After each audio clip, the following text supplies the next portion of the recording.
السلام علیکم first year. امید ہے کہ آپ لوگ ٹھیک ہوں گے۔ میری طبیعت بس کچھ بہتر ہوئی ہے تو میں نے کہا چلو آپ لوگوں کو کچھ پڑھا دوں۔ آج ہم لوگوں کا جو ٹاپک ہے وہ ہے مشاورت کی اقسام۔ یوں تو مشاورت کی بہت سی اقسام ہیں، مگر مدارس کی موجودہ صورتحال کے پیش نظر صرف 3 کا ذکر جو ہے وہ کیا جاتا ہے: ہدایاتی مشاورت، غیر ہدایاتی مشاورت اور اختیاری مشاورت۔ ہدایاتی مشاورت کا بانی ولیمسن ہے، یہ انڈرلائن کر لیں۔ اس کے نزدیک مشاورت ہدایاتی نقطہ نظر سے دی جائے، چونکہ مشار اپنے تمام مسائل حل کرنے کی صلاحیت نہیں رکھتا، اس لیے کونسلر یا مشیر کی ذمہ داری ہے کہ وہ مشار کو اس کے مسائل حل کرنے میں مدد دے۔ اس طریقہ کار میں مشار جو ہے یعنی مشورہ لینے والا مشیر کو اپنا مسئلہ بیان کرتا ہے اور مسئلے کے تمام پہلوؤں پر معلومات حاصل کرنے کے بعد مشیر اپنے مشار کو مسئلے کا حل بتا کر اس پر عمل کرنے کے لیے کہتا ہے۔ ہدایاتی مشاورت میں مشیر کو مرکزی حیثیت حاصل ہوتی ہے اور یعنی مشورہ دینے والے کو مرکزی حیثیت حاصل ہوتی ہے۔ مشار کا کام مشیر کے مشورے پر عمل کرنا ہوتا ہے۔ اس قسم کی مشاورت جو ہے وہ عموماً کند ذہن، شدید بیماری کا شکار، کم سن اور نابالغ بچوں کو دی جاتی ہے۔ اس صورتحال میں مشار اپنے مسائل کو خود حل کرنے کی ہمت، طاقت نہیں رکھتا، قوت نہیں رکھتا، بلکہ کونسلر یا مشیر کے دیے گئے حل پر عمل کرتا ہے، اس لیے اس کو ہدایاتی مشاورت کا نام دیا جاتا ہے۔ یہ تو ہو گیا ہدایاتی مشاورت۔ آگے آ گیا غیر ہدایاتی مشاورت۔ غیر ہدایاتی مشاورت کے آغاز اور فروغ میں پروفیسر کارل راجرز اور ان کے پیروکاروں کی کوششوں کو دخل ہے۔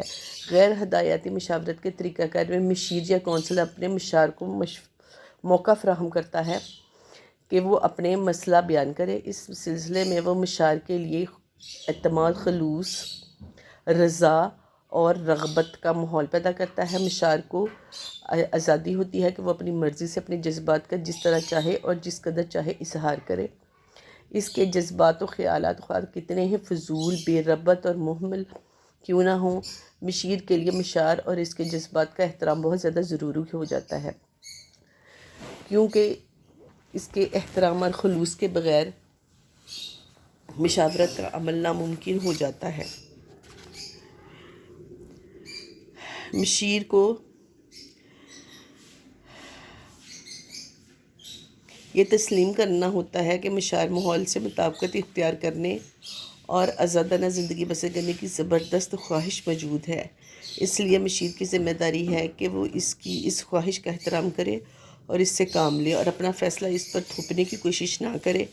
یہی وجہ ہے کہ غیر ہدایاتی مشاورت میں مشیر اپنے کسی عمل یا رد عمل کے اظہار سے اجتناب کرتا ہے، ورنہ وہ نہ تو مشار کی باتوں اور بیان میں مداخلت کرتا ہے، نہ ہی اس کو کوئی نصیحت یا تجویز پیش کرتا ہے، بلکہ مشار کے ساتھ گرم جوشی اور فہم و ادراک اور اعتماد و خلوص کا ماحول پیدا کرتا ہے۔ اس طرح مشار جو ہے مشورہ لینے والا اپنے مسائل کا کھل کر مشیر سے بیان کرتا ہے اور ماحول کی بہتری سے اپنے مسائل کو از خود حل کرتا ہے۔